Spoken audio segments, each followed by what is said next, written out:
Hi guys, welcome to YouTube channel প্রবাসী সংসার ব্লগে। আজকে আমি তোমাদের সাথে একটা নতুন রেসিপি নিয়ে চলে এসেছি। তো চলো পুরো ভিডিওটা দেখতে থাকো, স্কিপ না করে। তো দেখো, আমি এখানে কিছুটা পোস্ত নিয়েছি আর নিয়েছি কিছুটা সর্ষে। এবারে এগুলোকে ভালো করে বেটে নিতে হবে। তো দেখো, আমি এখানে ভালোভাবে বেটে নিচ্ছি। আর একটুকুনো যেন দানা না থাকে, তাহলে কিন্তু মশলাটা যে কোনো রান্নাই হোক না কেন টেস্ট তেমন একটা পাবে না। আর যদি সর্ষে গোটা রয়ে যায় তাহলে সর্ষেটা দাঁতে লাগলে তেতো লাগবে, যার কারণে ভালো করে বেটে নিতে হবে। তো আমি আজকে এখানে সর্ষে আর পোস্ত দিয়ে করব পাবদা মাছের তেল ঝাল। তো তাই জন্য এটা আমি আগে বেটে নিচ্ছি। তো এই যে দেখো, আমার একদম বাটা কমপ্লিট। তো এরপর দেখো, কড়াইতে আমি কিছুটা মাটি নিয়ে নিয়েছি। আর এরপরে দিয়ে দিচ্ছি, কড়াইটা ভালো করে গরম হয়ে গেলে দিয়ে দিচ্ছি কিছুটা তেল। তো তোমাদের দাদাভাই বাজার গিয়েছিল, বাজার থেকে নানা রকমের মাছ এনেছিল, কিন্তু তোমাদেরকে দেখানো হয়নি। তো এইখানে ছিল পোনা মাছ আর এনেছিল পাবদা মাছ। তো আমি আজকে পোনা মাছগুলো করব না, আমি শুধু করব পাবদা মাছগুলো।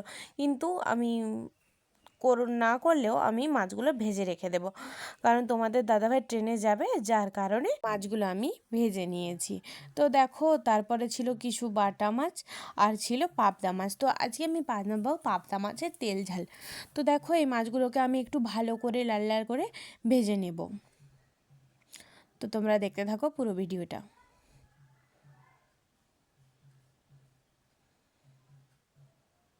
তো মাছগুলোকে ভালোভাবে এপিট ওপিট উল্টে ভেজে নিতে হবে লাল লাল করে।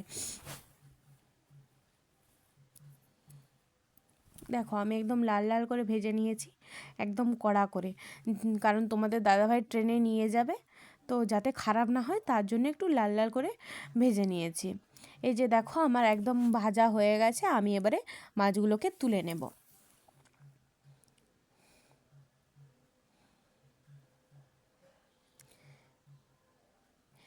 এরপরে আমি দিয়ে দিচ্ছি পাবদা মাছগুলো। তো এই ভিডিওটা ছিল আমার 7 তারিখের, আর তোমাদের দাদাভাই গেছে 8 তারিখের ভোরে। তো তখন ছাড়া হয়নি, মনটা একটু খারাপ ছিল, দাদাভাই চলে গেছে, তাই জন্য আর কি ছাড়া হয়নি, ওই জন্য এতদিন পরে ছাড়ছি।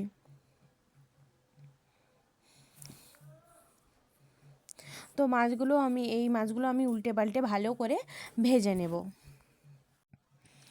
তো আমার মাছগুলো ভাজা হয়ে গেছে ভালোভাবে, আমি এবারে মাছগুলোকে তুলে নেব। তো আমি একটু মাছের তেলটা ঝরিয়ে নিচ্ছিলাম, কারণ মাছে প্রচুর তেল গিয়েছিল, যার কারণে আমি একটু ঝরিয়ে নিচ্ছিলাম।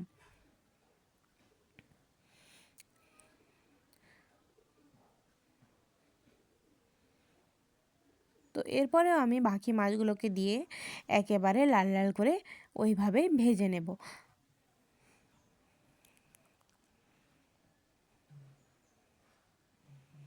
তো মাছটা খুব তেল ছিটকাচ্ছিল তেলে পড়তে, তাই জন্য তোমরা একটু আগে থেকে তেলে হলুদ দিয়ে দিতে পারো, তাহলে আর তেলটা ছিটকাবে না। তো আমি মাছগুলোকে লাল লাল করে এপিট ওপিট ভেজে নিচ্ছি। তারপরে দিচ্ছি ওই তেলেই কিছুটা পেঁয়াজ কুচি, আর দিয়ে দিচ্ছি কিছুটা টমেটো কুচি, দিয়ে এবারে ভালো করে নাড়াচাড়া করে নেব। তারপরে লাল লাল করে ভাজা হয়ে গেলে এরপরে দিয়ে দেবো সর্ষে আর পোস্ত বাটাটা।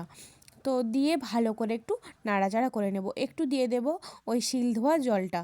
তো শিলে মশলা পেস্ট করলে টেস্টটাই আলাদা হয় রান্নার, তাই জন্য আমি শিলে বেটেই করি। তো আমি দিয়ে দিলাম কিছুটা পরিমাণে জল। এরপরে দিয়ে দিচ্ছি কিছুটা পরিমাণে হলুদ গুঁড়ো, দিয়ে দিচ্ছি লঙ্কা গুঁড়ো, আর দিয়ে দেব কাশ্মীরি লঙ্কার গুঁড়ো। তো তোমরা তোমাদের পরিমাণ মতো কাশ্মীরি লঙ্কার গুঁড়ো দিয়ে দেবে। এরপর আমি ভালো করে নাড়াচাড়া করে নেব। উনানটা খুব জ্বলছে, যার কারণে তাড়াতাড়ি আমাকে রান্না করতে হচ্ছে, না হলে লেগে যাবে কিংবা পুড়ে যেতে পারে। তো এরপরে আবার একটু জল দিয়ে দেব, না হলে কিন্তু মশলাটা পুড়ে যাবে। তো দেখো কিভাবে রান্না করছি, তোমরা দেখো।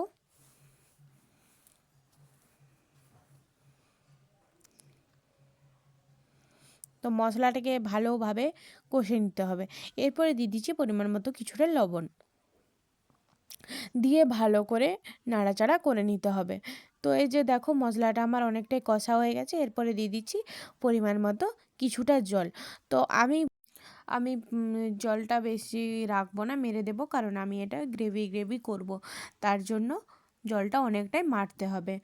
তো এই যে দেখো যেই পরিমাণ জলটা দিয়েছি এটা মরে গেলে আমার ঠিকঠাক ঝাল হয়ে যাবে পাবদা মাছের। তো দেখো খুব সুন্দরভাবে ঝোলটা ফুটে গেছে। এরপর দিয়ে দেবো পাবদা মাছগুলো। পাবদা মাছগুলো দিয়ে কিছুক্ষণ ভালোভাবে ফুটিয়ে নিতে হবে। তো আমি এখানে মাছগুলোকে ভালোভাবে দিয়ে দিচ্ছি, যাতে মাছগুলোতে ভালোভাবে মশলাটা যায়, সেই কারণে। তো দেখো দেখো জলটা অনেকটাই মরে এসেছে। তো এবারে আমি মাছটাকে নামিয়ে নেব। তো দেখো কি সুন্দর কালার এসেছে একটা।